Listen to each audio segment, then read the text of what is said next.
Welcome everyone to this webinar being put on by the Global Catholic Climate Movement in partnership with the Australian Religious Response to Climate Change. To begin our webinar today, I'd like to start by acknowledging the traditional custodians of the land on which we gather, from nations all around this country. Here I am on Guringai country, and I would like to pay my respects to the elders past, present and future of the Gamaragal people. Together we acknowledge the traditional custodians of all the lands on which we meet and gather, and pay respects to their elders past and present. We express our gratitude for their love and care of the land and all life. We gather for this webinar in the spirit of Jesus Christ, his example of unity and love for the diversity of creation. And so we also begin together with prayer. So please join me in the name of the Father, the Son, and the Holy Spirit. Amen.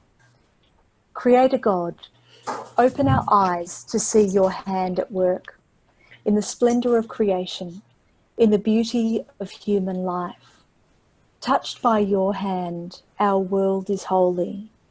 Help us to cherish the gifts that surround us, to share your blessings with our brothers and sisters, and to experience the joy of life in your presence everywhere. Rapid climate change is now recognised as a reality in your creation on Earth. We know that we are intimately interconnected with other living creatures.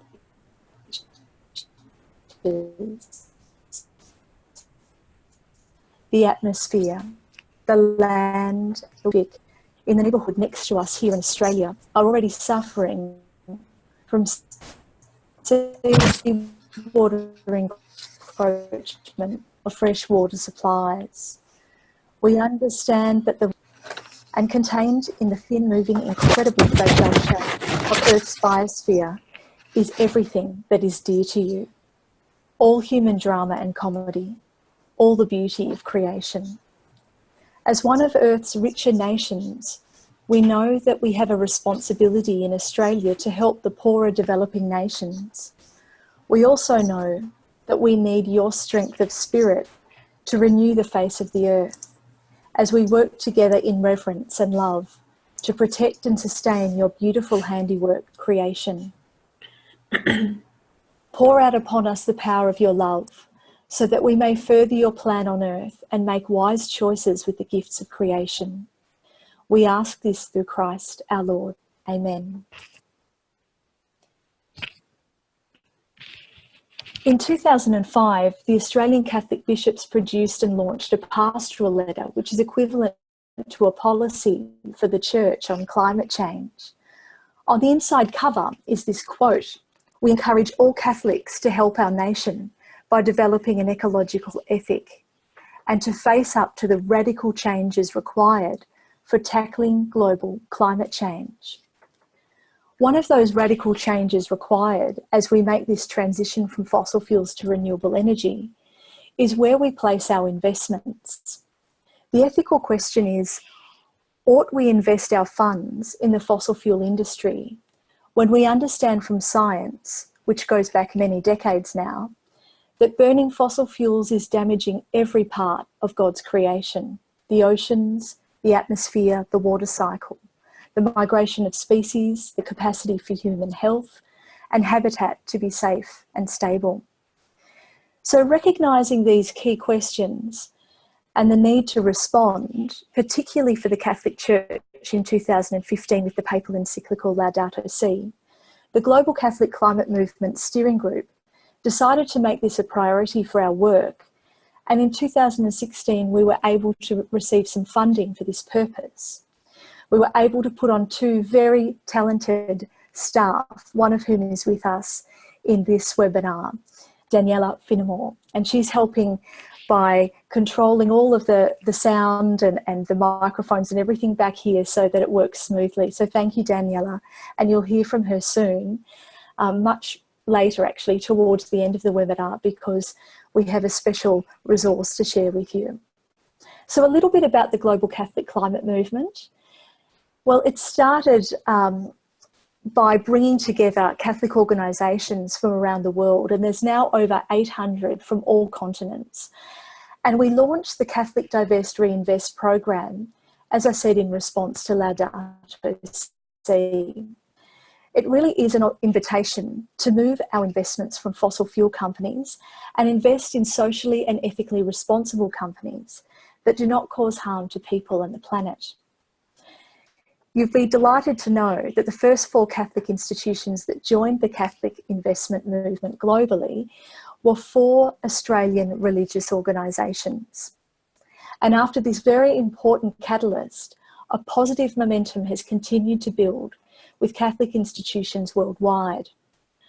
On October 4th, St. Francis of Assisi's feast day in 2017, just last year, 40 Catholic institutions announced their decision to divest from fossil fuels. This was the largest joint announcement of divestment by Catholic organisations to date. When we look at the context globally, we know that the fiduciary duty of governments to safeguard their people and territory from climate and environmental degradation has recently become a cause of many lawsuits around the world as jurisprudence changes to meet the realities of this new paradigm of ecological justice and climate justice. There have been successful climate justice cases, including in the United States, the Netherlands and India, where statutory and government bodies have been held accountable for not adequately regulating their emissions. One of Australia's areas of carbon responsibility is, of course, in energy and mining industries. While the United Framework Convention on Climate Change only requires nations to account for emissions produced within their borders, the export of fossil fuels to other nations remains an ethical issue for climate justice. Australia, as you might know, is sadly the world's largest coal exporter. And of course, the proposed megamines in Queensland's Galilee Basin would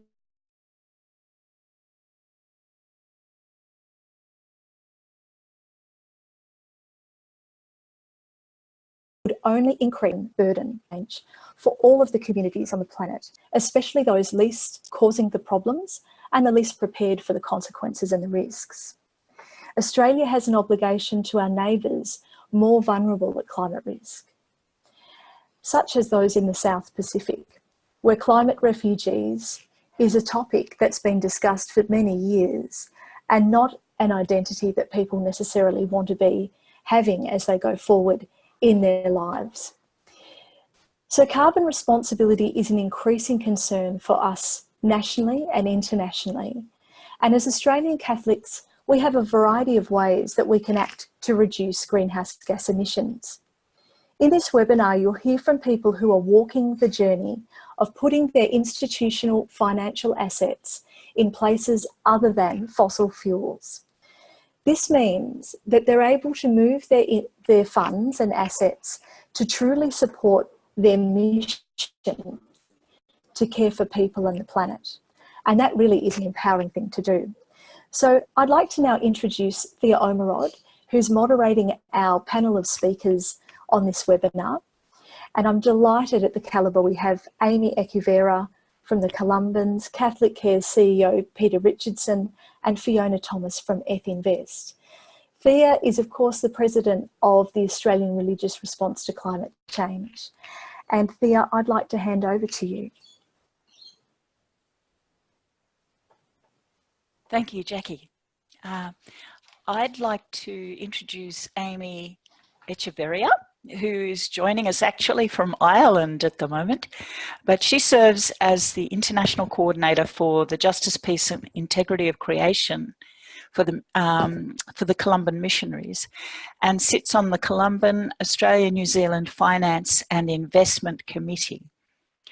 She's also the chair for the Global Catholic Climate Movement Board, and has worked for the Catholic Church for over 2 decades in environmental, economic and migrant refugee issues. So welcome. And Amy, of course, is going to be talking about divestment in the Columban Missionary Order. Thank you so much, Thea. Can you hear me? Great. So thank you, Thea and Daniela, Jackie, for the invitation to join this really important conversation that you're having. And it's great to be a part of local and global conversations. So thank you so much. And Jackie, your prayer sparked for me something very deep for Columbans. One of the great quotes from Saint Columban, who was from the 5th century, he said, "To know the Creator, we must know creation." And so I think for Columbans around the world, we have this very deep sense of connectedness to the natural world and the cosmic Christ. And this has been a very deep sense of motivation for our work in climate change, other environmental issues, seeing the interconnectedness, and of course,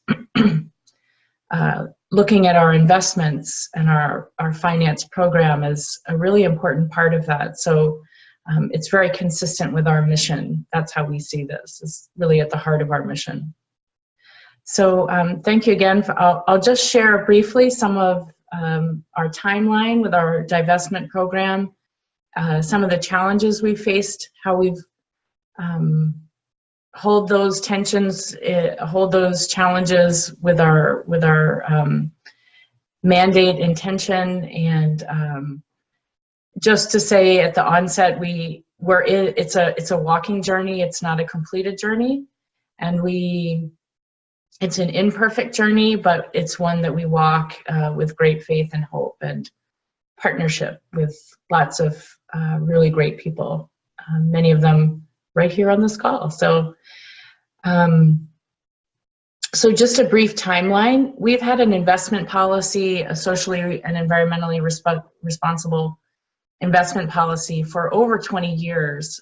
It first appeared in our story in the 1980s is when we first started talking about addressing investments as part of our overall commitment to being in right relationship with the natural world.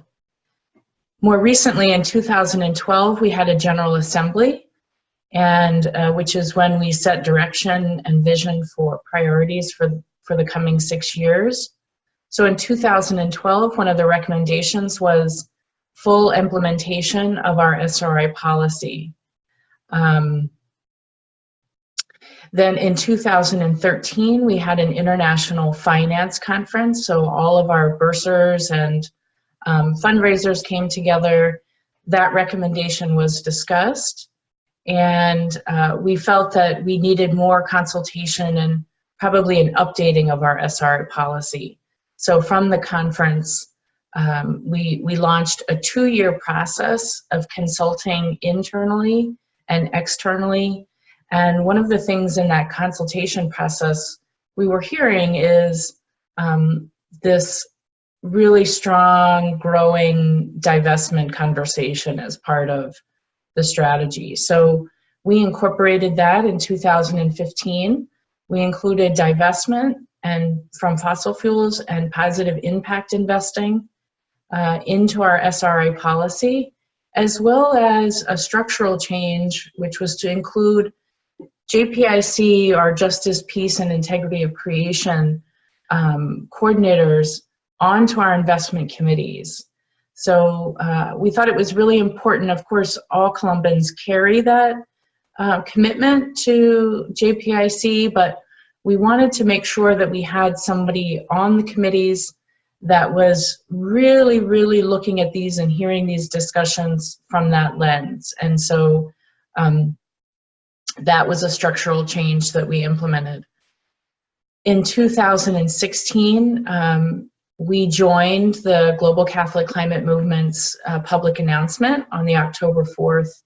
And at that time, so we were part of the second announcement, which I believe at that time maybe included 7 organizations on top of the first 4, which Jackie mentioned. So we were at the early stages of public announcement with our divestment. And I think one of perhaps the unique things about the Columban announcement was we made the commitment internationally where all of our investments are held. So it wasn't a country-specific announcement, but included Australia, the US, and Hong Kong. So that added to both the breadth and the complexity of the implementation. Since that announcement in 2016, we've just been in the process of implementation. So I'll talk a bit about that now. And just to check in, is everybody hearing me okay? And yep, okay. So as I said, we're looking at all of our funds in the 3 countries, the major countries. We do have some smaller, much smaller assets in other countries. So we've really focused on these central countries of Australia, Hong Kong, and the US.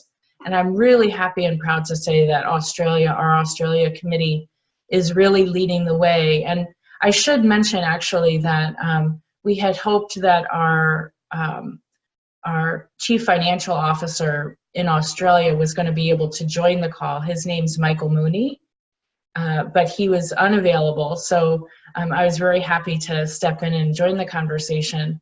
But really, Michael has been a true leader, and if anybody's interested in having a much more substantive conversation, I would really want to put you in touch with Michael. So, because he's been really doing all the hard legwork in Australia.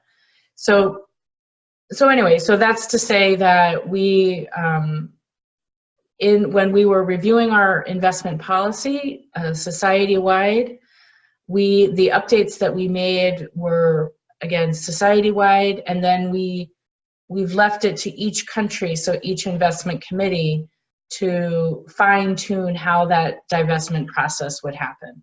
And again, Australia's been leading the way for us among the 3 committees. So in terms of how much we've divested at this point, to be honest, we're finding it somewhat difficult to measure because the first step for us was taking a look at how our investments were managed. And one of the biggest challenges that we have found, and I think would be true for other religious orders, is that oftentimes our investments are structured in a commingled fund, so a mutual fund kind of arrangement, which makes it very difficult to have a tailored screening criteria. So the first step for us was to look at how we needed to really restructure our investments, which then led us to look at our investment managers and explore options around who our investment managers are and, how we would divide those funds. So one of the things in the Australia context that we did was we moved a portion of our funds with a separate manager that was able to, in a non-commingled fund, so that it's a straight investment and we can be very specific about how, with the kinds of screens that we want. So I would say, honestly, it's very hard to know exactly how much we've divested, but we're estimating that we're at about 10%. And we have a 5-year time frame. And so I think part of the hard legwork at the beginning is just understanding, as I said, how the investments were structured so that we could then move forward with a plan. Some of the challenges that we faced and a bit about how we've overcome them. I think one of the deep challenges is holding in tension the real urgency that climate change calls us to act with speed and real commitment, and yet knowing that these kinds of changes take time. So it's that dance of, you know, pushing hard to take action, and also being patient to know that changing systems and structures can be, well, it's hard to do it in a day. So that's a tension that we've been holding. I think there are cultural and political factors that just shape context. And so I think what we found is that some countries have been able to move much quicker. Australia, as I said, has been the leader for us in the Columban world. So I think that's just part of our reality. I think there have been some discussions internally about the value and I don't know if value is the right word, but the divestment as a strategy. I mean, Columbans, we have a long history and tradition of valuing and participating in advocacy and dialogue and engagement and working from change from the inside. So we really had to ask ourselves, well, what does it mean when we say we want to disengage this this sector? And so that was some discussion that we worked through. We also asked ourselves, you know, we recognize that we're a small group, and in the bigger picture, you know, how much of a difference are we really going to make? So that was a question we grappled with. And then another one was, what are the financial repercussions for making this, for this change in our investment policy? So I think there's a myth that that having a socially responsible investment policy means that you have to have a lower return on your investment. And what we're finding is that's not the case. That the data is showing, and experience from others is showing that it's not an either or, but it's very much a both and. So we've been happy with that. And then again, Amy, excuse me, Amy, can you wind it up in a minute or so? Yeah, sure. Sorry. So, so just how we've overcome that is Pope Francis has been a huge animator for us in Laudato Si. Our history, our constitutions, our documents, movements like GCCM, and dialogue with key partners like with Thea and Jackie and all the groups here. So those have been, you know, not going it alone has been the way that we've tried to overcome some of these challenges. And those are some of our recommendations: is invest in formation of your committees, find partners, be faithful to your mission, and let's see, what else can I say? And I guess I would just conclude maybe with referencing Laudato Si, that I think is really important. And I think it's number 240 or 241. And he says, Pope Francis says, everything is interconnected. And this invites us to develop a spirituality of that global solidarity which flows from the mystery of the Trinity. And that's really what inspires us. So thank you. Yeah, thanks a lot, Amy.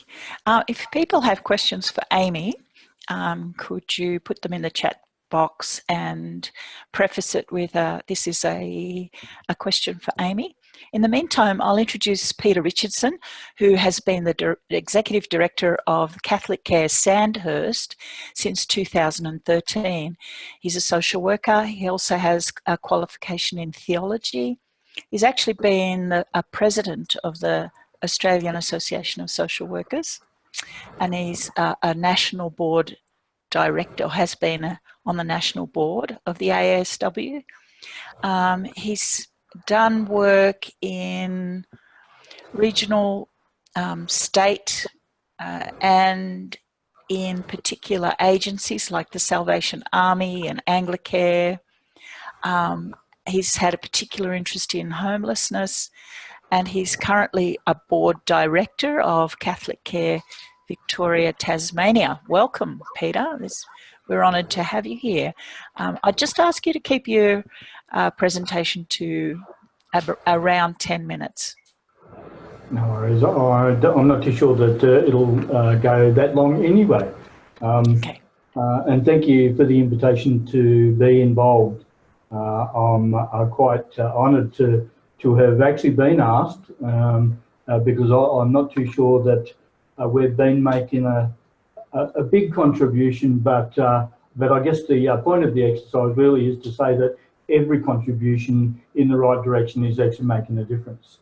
So I work at Catholic Care, so the welfare arm of the Catholic Church in the Diocese of Sandhurst in Victoria, where I guess size-wise, depending on where you come from, so maybe from an Irish perspective, we might have a very big area to work from. Our diocese is about 45,000 square kilometres, but it's not a vastly populated area where we have about 10,000 registered Catholics, and we, as the only welfare organisation for the Catholic Church, have been diocesan-based one, we've only got a staff of 55. So we're not a big organisation, and so our footprint isn't going to be huge either.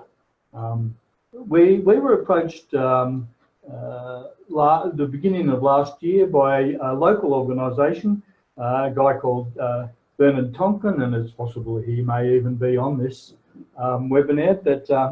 And he's from Castlemaine, which is just down the road for us, and he's from Central Victorian Divestment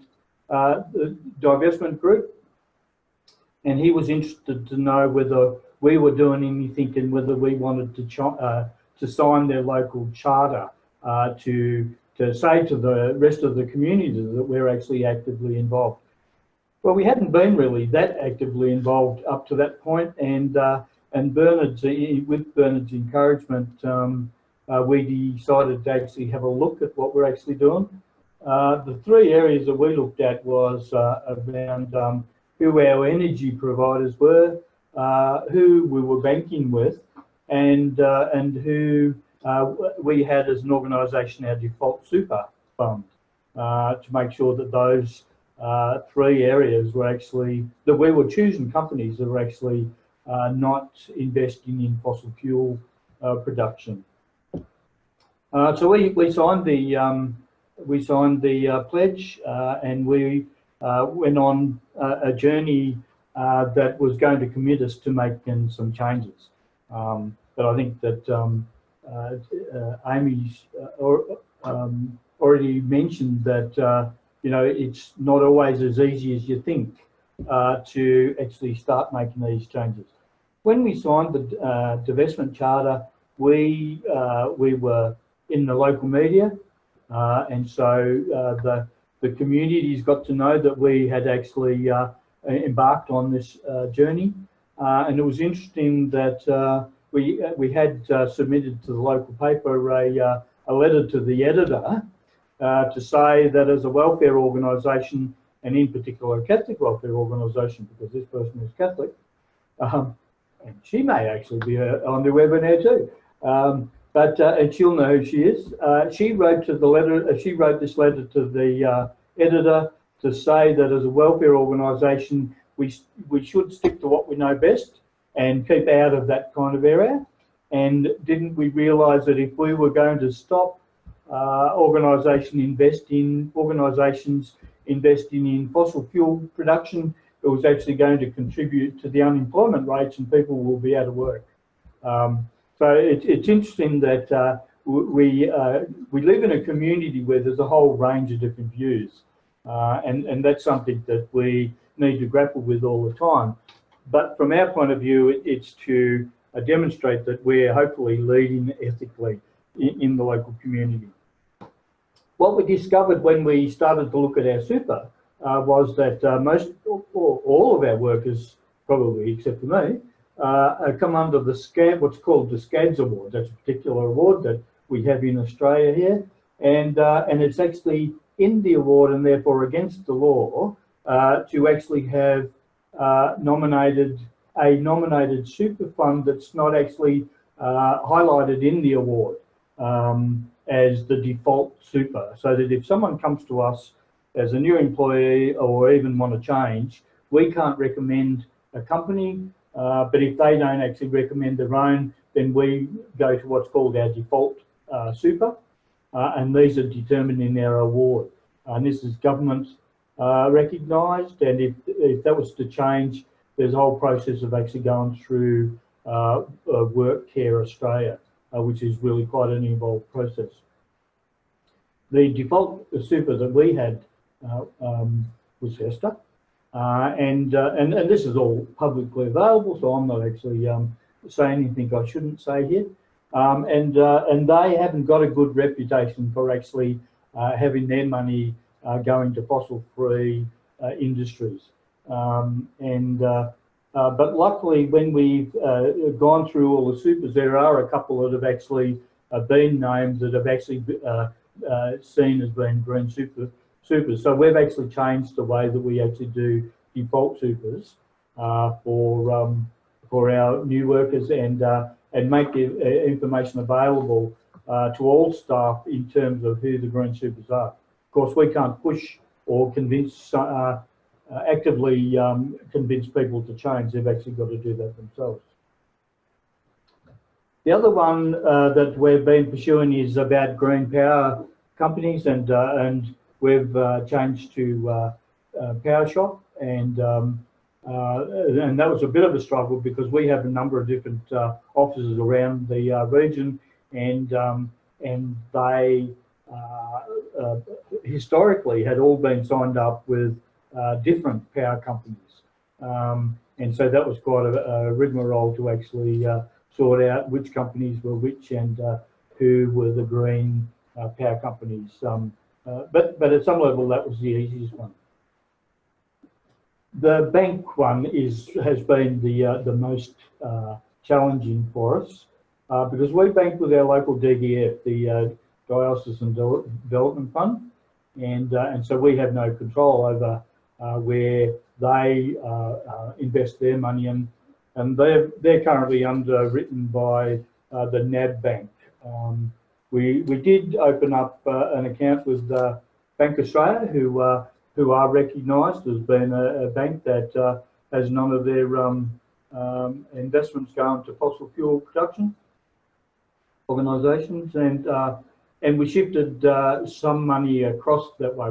Now, as I said, we're not a big organisation, and so we haven't got a great deal of money, but because it's a large in-out kind of exercise for us, it had a bit of an impact on the DDF, and so they were a little bit concerned about that and requested that we put the money back, which we did oblige. We have to honour the wishes of the bishop, and but we have maintained an account with Bank Australia to have a small amount of our money sitting there to at least demonstrate and bear witness that it's a valuable exercise to actually go down.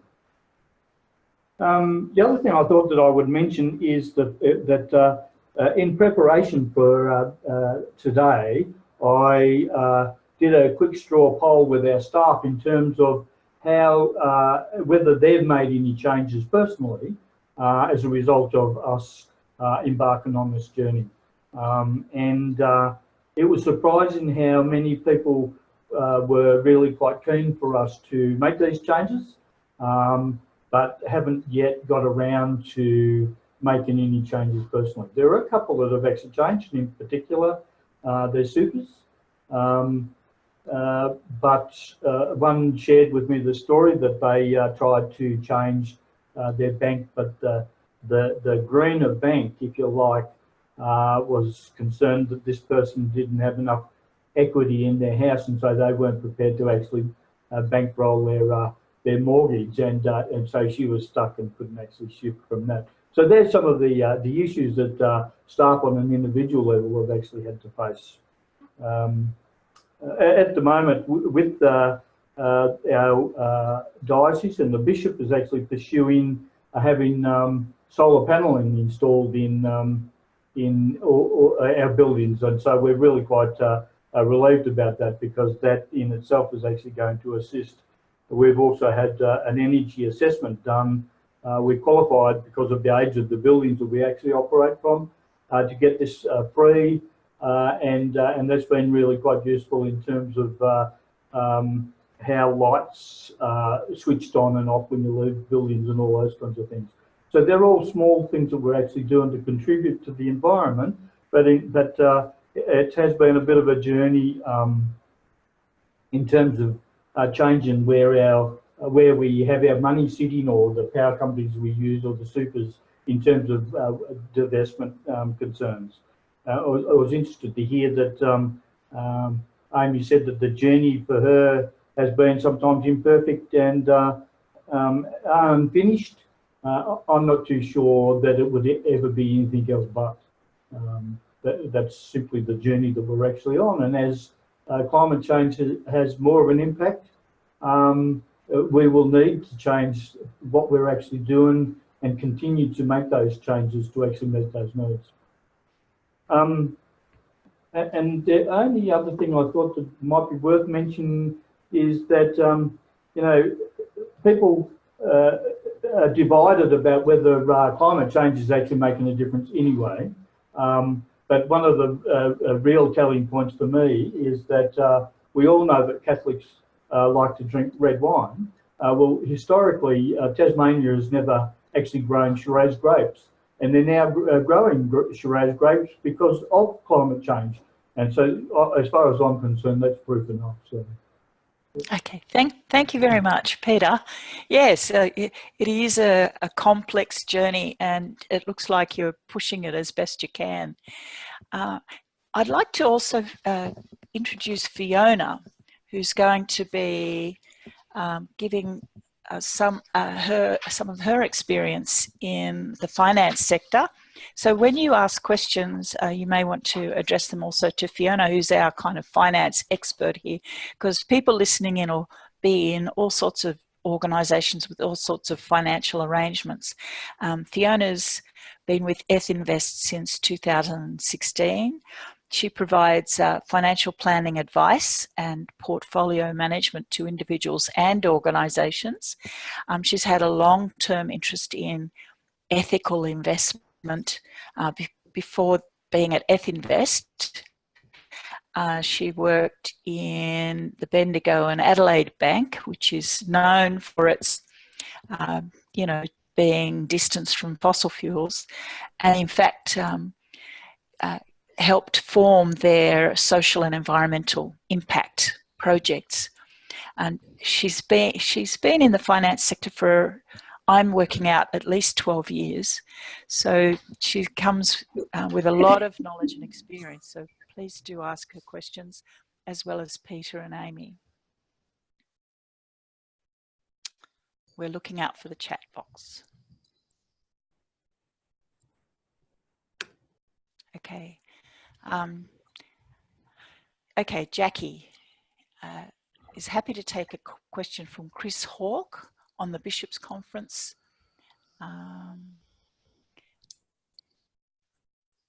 From Jackie Raymond. What is the question, Jackie, and do you want to answer it? Oh, you're muted, so you want to unmute yourself. No, Daniela, what can teachers or parishioners who are not going to Fiona, but I'll take the other question Eve asked Chris, which is the Australian we can't hear you very well, Jackie. Bishops Conference. So is that helping if I hold it there? I hope that's better there. Yeah, great. So it's been about 5 years of advocacy and preparation of papers for consideration by the Bishops' Conference on this very topic. It came from Christian groups who'd already done some key work and made some key decisions about divesting, as well as a whole lot of research that was put together about the arguments for and the issues around and what the impacts would be.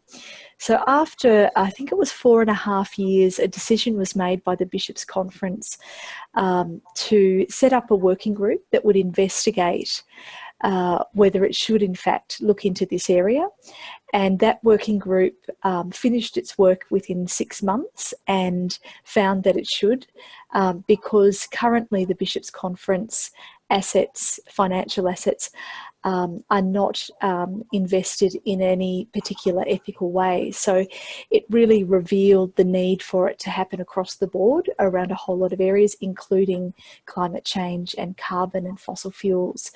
So that working group has been established and has begun that work in cooperation with the business manager of the Bishops' Conference and some key bishops. And I think we'll all be delighted when a decision comes through. I'm not sure when that will be. Okay, we're not hearing you again, Jackie. And I can share that the Belgian bishops. So they were the first to announce a divestment decision, which was fantastic. So hopefully the Australians will follow soon, and we'll see a lot more of a shift from the Episcopal grouping of the church in all their dioceses, like in Assisi and other places. Here's a question for Fiona. Are there any fossil-free super funds or banks that we can use right now? Thanks for the question. There certainly are, and I don't want to be here sort of pushing particular names or products. But what I would say is a great resource to use if you're trying to find something on a personal level is a organisation and website called Market Forces. Market Forces are a NGO that have worked incredibly effectively over the last probably 5 years to help move capital from fossil fuel intensive companies, banks, super funds, etc., towards those that are fossil free. So Market Forces actually has a full list of all the banks in Australia, from large to small, and how much fossil fuel exposure, what their statements are on fossil fuel investment and lending, and they also have similar resource for super funds. So that's where I'd probably steer people. You don't need to see a financial advisor to gather that information. You can go direct to a sort of independent source of information on that. Okay. And Sandra Wooltorton is asking, I'm wondering if there are any statements on embedded or embodied energy in materials. For example, constructing new buildings with environmentally clean green materials, recycled materials, and so on. Where would these statements be? I mean, are you referring, Sandra, to church statements or? Perhaps if I can jump in there, I don't know if you can hear me, Thea, but the statements that talk about this, obviously outside of the church sector, are the green buildings associations with their green star ratings and things like that.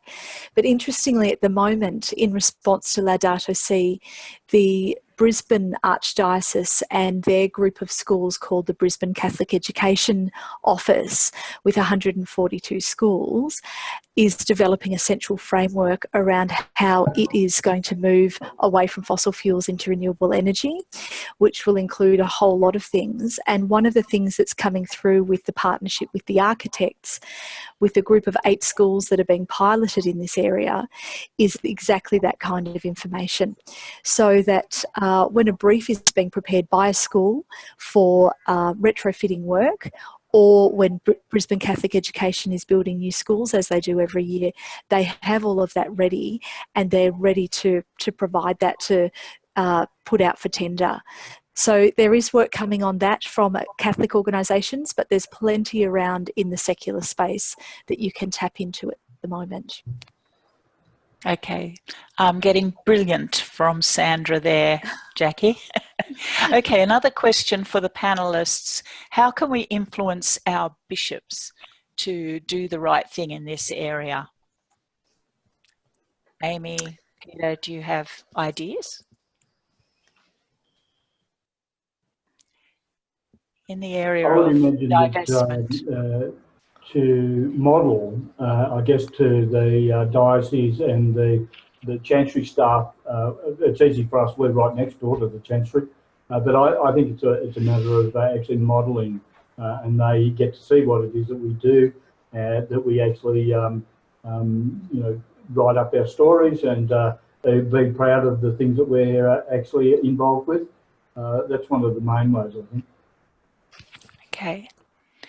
I have a question for Fiona, because other questions are not coming through, but the diocesan development funds are like the funds for a lot of Catholic organisations, and we see how Catholic Care Sandhurst has really been stymied. When I've spoken to people in those Catholic development funds, the fact is the big banks offer a range of products which are very, you know, easy to use and can be sort of tailored for different Catholic organisations. So there's a kind of, these are convenient, which often the smaller and fossil-free sorts of banks don't offer those. I mean, do you have any ideas on how this can be shifted?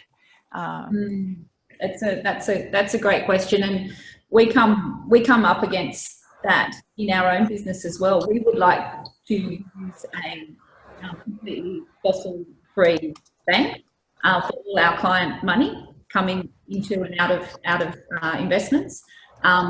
We unfortunately haven't been able to find a fossil-free bank that can actually offer the functionality that we need.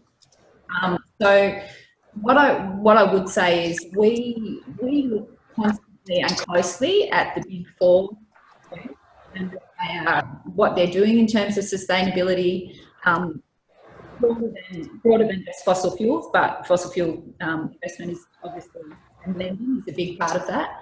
And we rate those big four. We actually have a rating on those big four banks, and Westpac comes out on top. So we basically, they're the best of those full service, you know, offer all the bells and whistles type banks in terms of sustainability. So for people who want to know that they're at the right end of the scale, while not being completely fossil free, that's what we would say is the answer for now. We do continually we continually engage at high levels with the big four to try and push them along that path as well. Yeah, so which of the big four did you say is possibly... Westpac is Westpac is probably the least culpable. Yes, yeah. Okay. And making the most progress in terms of the way they're actually reporting on and reducing their fossil fuel exposure. Does that answer the question? Yeah. Hang on, there's another question come through for all the panelists. Are these Australian international Catholic examples written up yet? Case studies shared via Cath News can smooth the path for others and give them inspiration and courage to start the journey. From Philippa. Are they written up yet? Well, I can answer that in part, that there are a couple of case studies in a divestment guide that's on our website for people in Australia. I'm not sure, does the Global Catholic Climate Movement also have some case studies that are written up on websites? We have two in our Divest reinvest guide in our Go Fossil Free page.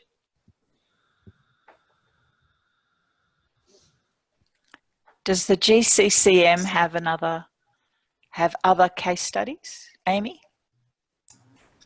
Was Daniela, were you going to respond to that? Yes, if I can. So we produced together with Lorna Gold of Trocare this new toolkit, Ethical Investment in an Era of Climate Change. And it is a very special resource addressing Catholic institution, explaining the step-by-step process to take the divestment commitment and to implement the divestment process. And in this toolkit, there are different case studies coming from religious orders and other Catholic institutions that committed to divestment. And at the same time, there are also case studies coming from financial institutions providing example of fossil-free products, partial or total fossil-free products that some financial institution can provide. So I'll send you now in the chat box the link of the toolkit, but you will receive this resource, this document, as a follow-up of the webinar through email. Thank you. Thanks, Daniela. Thank you. We'll watch out for that link that's going to show up in the chat box. Tony Gleason's asked a question. Is this webinar going to be available after today? The answer is yes. And can we form a network from today's participants if there isn't one already? So we could send out an invitation to the participants in today's webinar to, you know, do they mind being part of a kind of Google group or something? And people can opt out. I think people will need to let us know individually if they mind opting in or opting out. Yeah, I think in terms of GCCM, there's a growing network in Australia, and that's come about over the last few years of work where there's invitations to engage with various parts of the story, and there is a growing network in Australia who are engaged with GCCM, and I'd be delighted to coordinate for us to have a conversation beyond this if people would like to. So that's absolutely timely, I think, for us to do it. And there's lots of ways in which to engage, and I think we could talk about some of those things as well in that meeting. Okay. Fiona, a question for you. Organisations that at the moment have these commingled funds and who have sort of the more conventional styles of looking after their investments, where do you, like, what organisations, or where do you think, what's the best step for them to take to, you know, get financial advice to sort of extricate themselves from investments that are really done in the most conventional sorts of ways? I mean, are there a whole lot of ethical organisations, like ethical investment organisations, that can help people, or are there just really only a handful?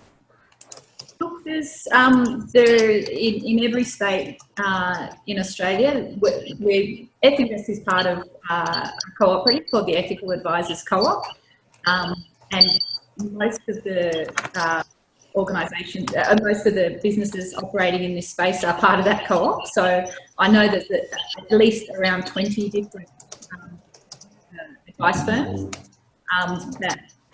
that would be more than happy, I'm sure, to talk to an organisation. And usually the first step would be to help the organisation understand what the underlying investments are in that commingled arrangement, or the types of funds they have, what the actual companies are they're invested in, and that understanding and seeing how far and in what ways it differs from where they would like to be invested where an advisor can help guide the process of moving some or all of the investments into different structures. So the first step would be to approach the Responsible Investments Association of Australasia has a website which has a search tool to find ethical investment advisors. So that might be a good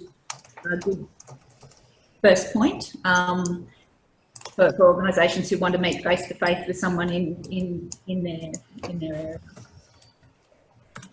Okay, there's a question here from Father Ras in Alice Springs. I've parish money in one of the major Australian banks. How do I know that they are not investing in dirty fossil fuel projects in Australia? The answer to that is they're very likely to be. If it's one of the major banks, they're the ones who are most involved in dirty fossil fuel projects in Australia. There are a number of smaller banks which are not invested in fossil fuels. Now, this isn't an ad for Bank Australia, but Bank Australia is one of them. And it would be good to go to the Market Forces website, as advised by Fiona earlier in this webinar, Father, about which bank would be better for your parish to be investing in. We need to wind it up there because it's getting very close to 6 o'clock. And Daniela, do you want to say briefly about the resources on the Global Catholic Climate Movement website and about the divestment announcement that's coming up pretty soon? Yes, thank you very much, Tia. And thanks everyone for joining this webinar. So at the beginning of the webinar, Jackie gave this wonderful introduction of GCCM. So I will briefly focus on the Catholic Divest project. The Catholic Divest project was launched by the Global Catholic Climate Movement in 2016. And it is a project aiming to respond to the encyclical Laudato Si, inviting Catholic institutions to divest from fossil fuel companies and invest only on socially and ethically responsible companies. There is the list of 200 companies holding the vast majority of coal, oil, and gas reserves, and disease. The list of the companies GCCM as Catholic institution to divest from. In terms of the theological Catholic social teaching motivation that are behind the divestment, so in the encyclical Laudato Si, Pope Francis was really explicit about the burning of fossil fuels as the major contributor to global warming. So it is now our responsibility as Catholics to enhance this transition from fossil fuel to clean energy as quickly as possible, because it is a really urgent action that we need to take. What is really relevant for the Catholic Divest project is this specific of the joint announcement, in the sense that the GCCM invite Catholic institutions to divest in a time frame of 5 years and to take this decision public, taking an important prophetic stand in relation to the dominance of fossil fuels. In this sense, fossil fuels divestment is not only a financial process to take, but it is a real important factor of moral consistency. Is about putting the Laudato Si in practice, and it is about taking a prophetic stand and caring for our common home and the poorest of our brothers and sisters who are suffering the worst impact of climate change. The last Catholic joint announcement happened in October 4, 2017, in occasion of the Feast of St. Francis, with 40 Catholic institutions committed to divest, and it has been the largest joint Catholic announcement up to date. You are strongly invited to join the next announcement that will be on April 22nd, 2018, in the occasion of the World Earth Day. Catholic institutions that want to participate, that want to join the announcement, can sign a specific form, that is the Catholic Fossil Free Pledge, and join the list of other institutions worldwide to take this unique great step forward, the care of creation.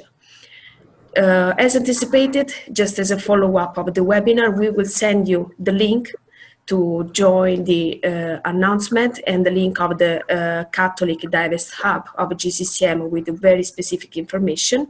At the same time, I put in the chat, but we will send you through email the link of the toolkit, Ethical Investment in an Era of Climate Change. As anticipated, it is a really important document to equip Catholic church leaders, financial officers, and other people with responsibility to implement and to take the decision and to implement the fossil fuel divestment process. All this in the light of the Catholic social teaching. So we really hope these results can be useful for you to better understand the importance of taking the decision and to take this decision public. And in the mail, for more information, you want to better understand the importance of the announcement, to have more details, you can contact me, and I will be really happy to provide you all the support needed to take this important step. Thank you. Thanks very much.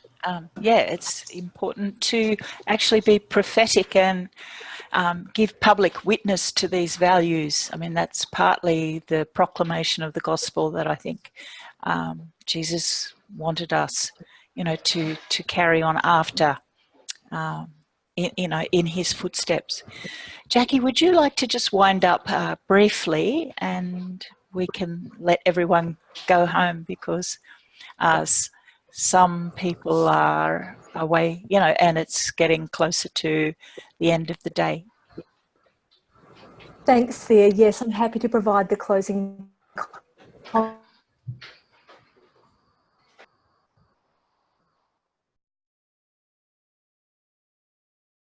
to have your microphone really close to you. Yeah. Comments, and they're very simple, really. Jesus' presence is with us. How's that now?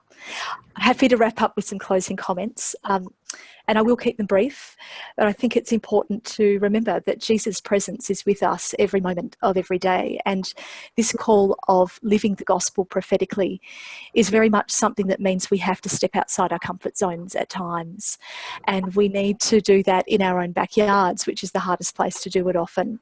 So with the support of one another and with all of the knowledge of science and the support and backing of the changes that are happening in financial and ethical organisations, we can do this, and we need to do it now. So I'd encourage you to act, to be part of the Earth Day announcement on April 22nd with GCCM. And if that's too soon for you, there'll be another one on October 4th for St. Francis of Assisi Feast Day. So